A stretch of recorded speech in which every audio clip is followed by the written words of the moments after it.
À Génolac. Pauline Roux, j'ai ouvert la librairie qui relie à Génolac en juillet 2024. Alors, donc je m'appelle Pauline, j'habite à Génolac depuis 2004.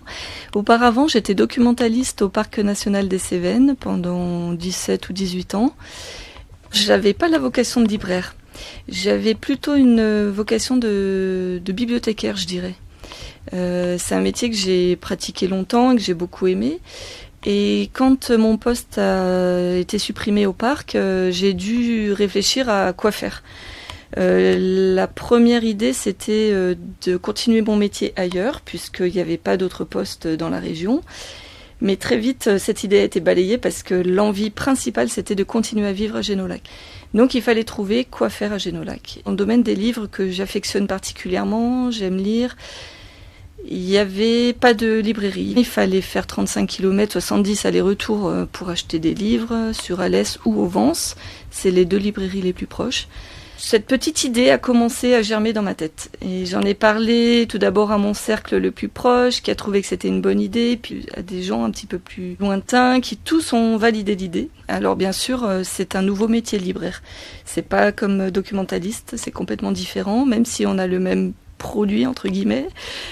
C'est un métier de commerçant, donc j'avais tout à apprendre dans ce domaine-là. Donc effectivement, je me suis formée auprès d'un organisme qui forme des libraires.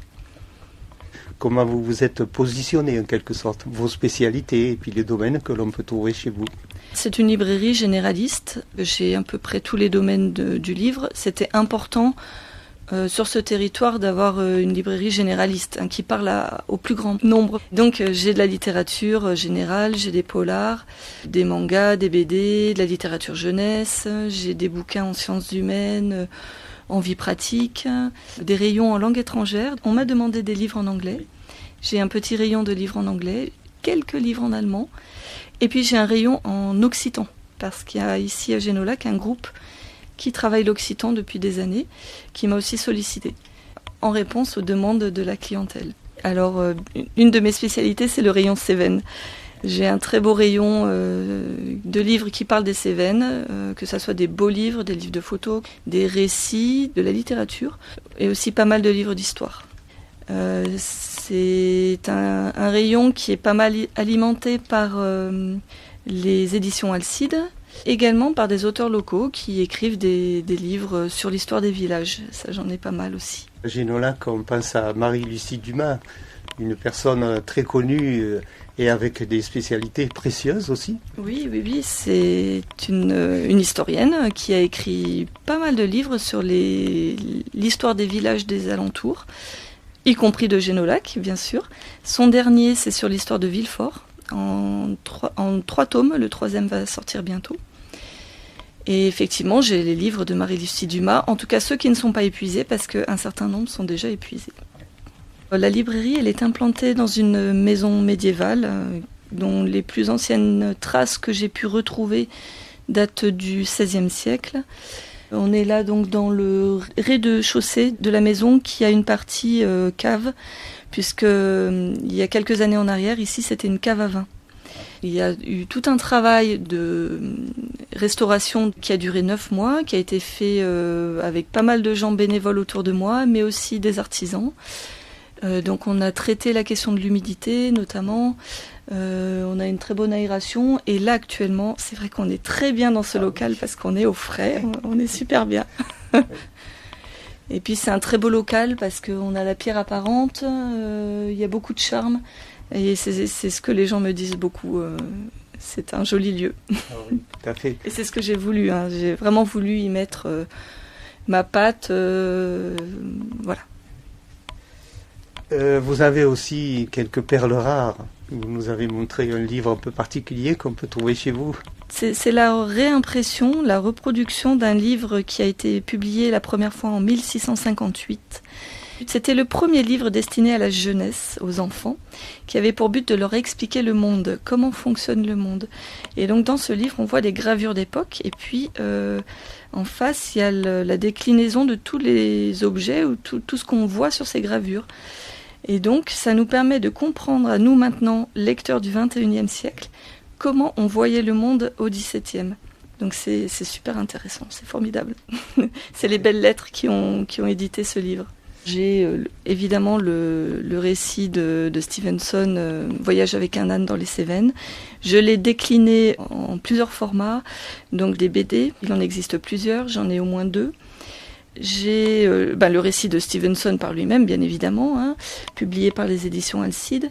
J'ai aussi des déclinaisons, notamment l'une qui a été écrite par Gaël Barrera sur son chemin de Stevenson.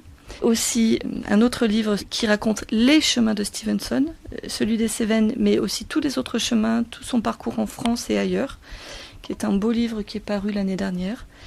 Marcher, c'est réfléchir en quelque sorte pour les marcheurs. Il y a matière à réflexion aussi. Oui, j'ai effectivement des randonneurs qui passent ici parce que cette librairie, elle est positionnée sur le chemin de Rigordane, maintenant le GR 700. Chemin de Rigordane. Oui, ce chemin de Rigordane qui passe devant la librairie, le GR 700 qui fait l'objet de topo-guides, de cartes aussi. Donc j'ai ces topo-guides, j'ai aussi des cartes de randonnée, des cartes IGN. J'ai aussi donc, comme vous disiez, des livres qui parlent de randonnée, de marcher, de ce que ça fait quand on marche, de ce que ça apporte. Donc j'ai plusieurs titres dans ce rayon-là. Alors, quelles sont vos autres spécialités? Que peut-on trouver dans votre librairie, la librairie qui relie à Génoia? Alors, j'ai aussi des jeux qu'on peut jouer en famille, des jeux de cartes classiques, des jeux pour les enfants, un peu plus des jeux de cette famille. J'ai des petites choses aussi manuelles, de la pâte à modeler, des gommettes, des coloriages, pour faire du scrapbooking aussi, ou des pliages d'origami. Aussi des puzzles, ça marche très bien. Ils sont gâtés les enfants chez vous? Voilà, les enfants, même les adultes. Parce les adultes aussi. Oui. J'ai des jeux aussi pour les adultes, un jeu d'échecs par exemple, des puzzles 1000 pièces, aussi pour les grands. Et puis j'ai de la papeterie aussi, j'ai des jolis carnets de différentes tailles, j'ai des agendas. Donc ça c'est pas mal. Oui, parce que dans un village il faut un peu plus que la librairie. C'est voilà, toujours le domaine en fait. Tout à fait. Historiquement, je me demande d'ailleurs si dans la librairie la papeterie n'était pas incluse. Oui, en fait. Souvent. Oui, très souvent, oui. C'est historique. Oui, tout à fait, oui. Ça va très bien ensemble. Oui. Des romans aussi? J'essaie d'avoir les nouveautés, bien sûr. Je peux pas tout avoir parce qu'il y a une production qui est énorme. Je fais une sélection et puis je peux aussi commander. Quand les gens ne trouvent pas le roman qu'ils veulent sur table, ils me passent commande et ça marche très bien. Et parmi les derniers romans que j'ai lus et que j'ai beaucoup aimé, il y en a un qui s'appelle La Sterne et le Renard de Alain Mascaro, qui est un très beau roman, une histoire de filiation de femmes en fait, de femmes en filles, en petites filles, et qui se passe en Islande, donc au plus près d'une nature authentique, très présente, et un récit tissé de légendes et qui est très très bien écrit. On peut commander et ça met 1 semaine, 10 jours à arriver. Alors bien sûr, la librairie moderne suppose recevoir des auteurs, les faire reconnaître. Ça fait partie du travail de libraire, en tout cas tel que moi je l'envisage et tel que j'aime le pratiquer. Et c'est aussi pourquoi ça s'appelle la librairie qui relie, parce que dans ces temps de rencontres, les gens se relient, se rencontrent, discutent, échangent souvent à la fin d'une rencontre. Et donc, oui, les rencontres auteurs, c'est important et ça marche bien. J'en ai fait pas mal. Je continue d'en faire. Et d'ailleurs, j'en ai 2 prochainement qui sont programmées.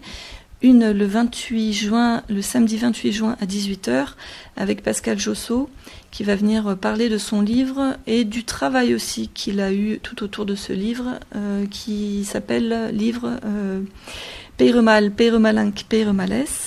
C'est un livre sur l'histoire de ce village, qui est son village d'origine, et qui se situe là à quelques kilomètres de Génolac. Et donc, il retrace 1000 ans d'histoire. Et donc, il va aussi parler de son travail d'historien, de la façon dont il s'y est pris, comment s'est passée toute cette aventure. Et la deuxième rencontre prochaine, c'est le 4 juillet, le vendredi 4 juillet, avec Stan Cuesta, qui a été pendant longtemps chroniqueur chez Rock & Folk, donc quelqu'un qui connaît très très bien le monde de la musique, qui a rencontré les plus grands dans le domaine du rock, de la pop, etc. Et qui a écrit plusieurs livres sur des musiciens, qui vient là nous présenter un recueil de nouvelles qu'il a écrit à partir de son expérience de vie à lui, et qui s'appelle « La musique a gâché ma vie ». Voilà, tout un programme. Cet été, je vais essayer de ne pas faire de rencontres parce que je vais déjà avoir beaucoup de travail. Il y a beaucoup plus de monde en été. Je vais avoir des horaires agrandis. Et puis, il y a aussi beaucoup de propositions un peu partout là sur le territoire. Il y a énormément de choses qui se passent. On va vous informer et préparer la rentrée aussi. Il y a ça aussi. Oui, tout à fait. Donc, on va ralentir cet été. Il y aura peut-être quand même une rencontre parce qu'il y a quelqu'un... Christophe Nicolas là, qui a écrit un livre Et les gens qui ne sont rien, qui a d'ailleurs été primé récemment au Cabri d'Or. Donc il a l'opportunité de venir à Génolac, donc peut-être que je vais quand même profiter de sa présence pour organiser une rencontre, mais qui sera un petit peu exceptionnelle. Alors côté pratique, donc vous avez parlé d'horaires spéciaux pour l'été, et puis en général, et puis vos coordonnées si on est un peu à distance. Voilà, alors là, jusqu'en juillet, je suis ouverte du mardi au samedi, alors à des horaires qui sont un petit peu variables selon les jours, et je vous engage à venir les voir sur Internet. Ils sont mis à jour sur ma page Google, et aussi vous les trouvez sur les réseaux sociaux, je les tiens un jour. Vous pouvez aussi m'appeler ou m'envoyer un mail pour les avoir. Mes coordonnées, le téléphone, le 04 66 24 70 33. Et pour le mail, c'est la librairie qui relie, tout attaché, @gmail.com. Merci beaucoup. Merci à vous.